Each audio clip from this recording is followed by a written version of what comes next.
for a week since Marvel Zombies released on Disney Plus, and if you saw my review for it, I really loved it. Now, head of Marvel TV, Brad Winderbaum, basically said that season 2 of Marvel Zombies will happen if the fans demand it. And not only not only because Marvel Zombies has basically been a hit on Disney Plus, and because I'm a fan of the show itself, I'm gonna basically give my pitch for what season 2 of Marvel Zombies should be about.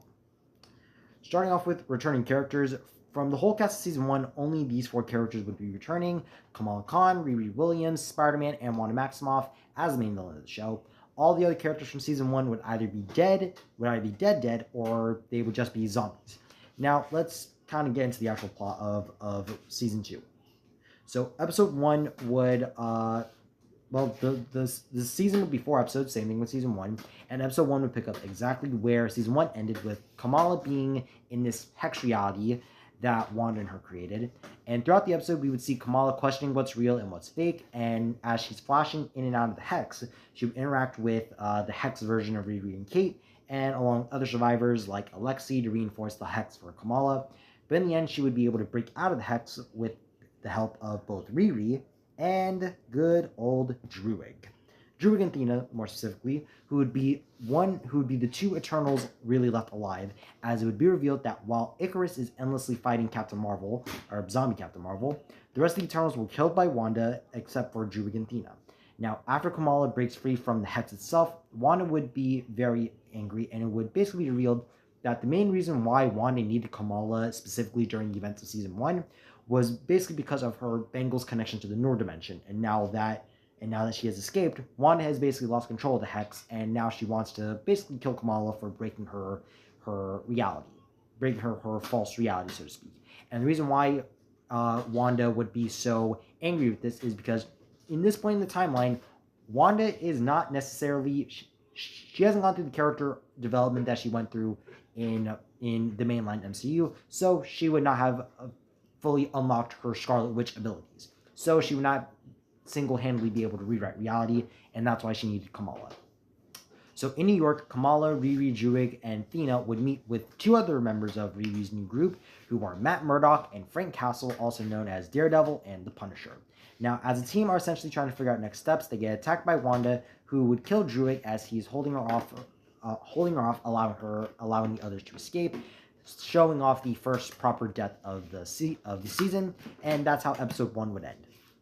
Episode 2 would kind of pick up the same way that episode 2 in season 1 had, but instead of focusing on Shang-Chi's perspective of the day 1 outbreak of the apocalypse, it would focus on Daredevil, as we would see how New York went down, but we would also have cameos of Foggy and Karen, as they would unfortunately turn into zombies, along seeing Daredevil fighting a zombie version of Danny Rand, aka Iron Fist, and as it looks like Matt is about to get bitten, Frank would come in and save him, and the 2 would work together to survive over the years. Now, in the present day, the group would run into Jessica Jones and Luke Cage, who are still alive, and they would all travel to Madripoor, which has become a pseudo-safe haven, with the occasional zombie attacks or, human attacks. Now, here the group would meet Taskmaster, Maria Hill, Agatha Harkness, Spider-Man, who was able to get out of Zombie Wasp's hand, and he was able to escape right before he was killed, along with Scarlet Scarab, aka Layla from Moon Knight, and along with Bucky Barnes, who is still alive, and along with Natasha Romanoff, who are both still to be alive and are also in a relationship. Because I really liked in the comics, I know in the comics there was a time where both Bucky and Natasha were in a relationship with each other, so I thought for this series, I thought it would be cool to have them be together. So these characters would already be in Madripoor, and while being in Madripoor, Kamala would find out that Reed has been fighting off the infection with a serum that she created, aka the serum that we saw her stick herself with after she got bit in episode 1 of season 1. However, Riri isn't able to fight it off anymore as she's slowly succumbing to the virus. It was really just a work in progress, and it was able to hold it off for a little while, like for a couple of weeks, but now the serum is starting to wear off, and sooner or later Riri is going to succumb to the virus. Agatha would hear of this and talk about how she heard of something from an old friend of hers protecting something called the Nexus of All Realities, a place that can possibly rewrite reality itself. Kamala would question this and wonder if this Nexus can actually fix the world. Agatha would explain that she heard that someone she once knew of the location of it, and as Kamala is about to question this, just then zombies attack Madripoor as Flag Smasher zombies come to attack. This fight would end with Riri sacrificing herself along with the deaths of Taskmaster and Scarlet Scarab, as it looks like the heroes are about to die to the zombies as Madripoor is being overrun with an entire horde of zombies. They are saved by the Guardians of the Galaxy, or rather what's left of them. Quill, Mantis, Drax, and Nebula would help the heroes escape Madripoor and also be grabbed by Wanda, but they would be able to escape by basically just stalling Wanda long enough for them to get their ship out of Wanda's range.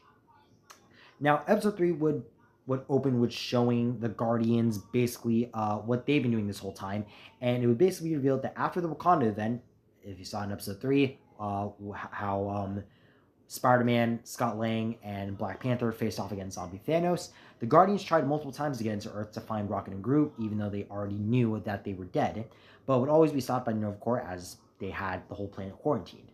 But after Wanda created the Hex, they saw an opportunity to travel to Earth to accept the sad fact that both Groot and Rocket had died a long time ago.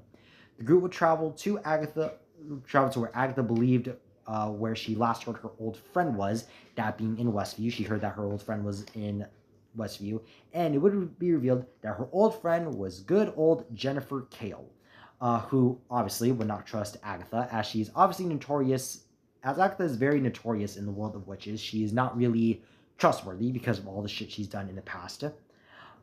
This would waver mistrust within the group, as some would believe in what Agatha was saying and some wouldn't. So you could see kind of like a small sort of civil war type thing, but it wouldn't be anything too big. But Kamala in the end would calm things down as she would ask Kale if she could take them to the Nexus. Kale would be hesitant at first, but accepts and takes them to see the two protectors of the Nexus, that being Man-Thing and Werewolf by Night. After explaining what the Nexus can do, Kamala has a vision of Wanda coming for her, and she basically explains that they need to get ready because Wanda will do everything she can to kill Kamala, and now that she knows about the Nexus, she will also want to get the power of the Nexus to maintain her Hex at all costs. Because again, at this point, Wanda has not reached the power of the Scarlet Witch. She has not unlocked her chaos magic. She hasn't properly unlocked it yet. The final episode would basically be a massive battle between the living and the dead. Kamala essentially dubs the surviving heroes that she's been with this entire season the New Avengers, and they basically begin to fight the dead.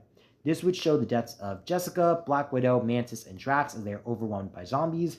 When Wanda joins the battle, Agatha and Kale use their magic to try to hold off Wanda, but Agatha, being Agatha, would betray Kale and take all her power, killing her in the process, and tries to take out Wanda, but Wanda would easily use her abilities to rip Agatha in half, killing her. Wanda would then go to kill Daredevil, Spider-Man, Quill, and Man-Thing, and as she's about to touch the Nexus, she is stopped by Kamala as she uses the power of the Nexus to destroy every zombie in the world, along with Wanda. This, however, would basically prove too much power for Kamala, and in the end, Kamala would die, saving the world, leaving the survivors to pick up the pieces of a broken world that is very much on the verge of death. So anyway, that was my pitch. That was my very, very brief pitch of what Marvel Zombies Season 2 would be about.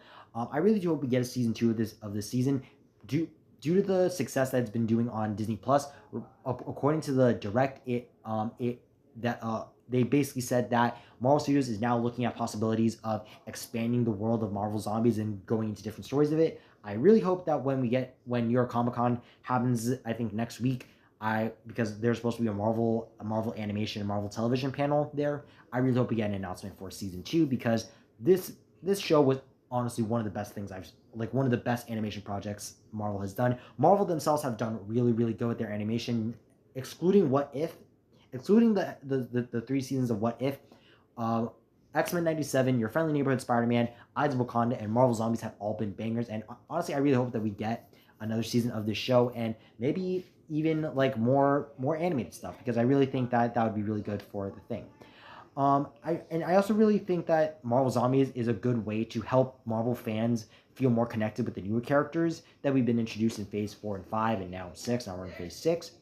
And I feel like this show really just did that. It really helped fans connect more with these characters like Shang-Chi, Katie, Yelena, and just all these other characters. Let me know down in the comments what you thought of my pitch, and what would you think of Marvel Zombie Season 2 would look like. I know there's going to be a lot of people who are doing their own pitches for Season 2, so I highly recommend you go check those out. And yeah, so thank you guys so much for watching. I hope you enjoyed this video. I'm Joshua from Rage Reviews, and I'll see you all next time. Bye bye.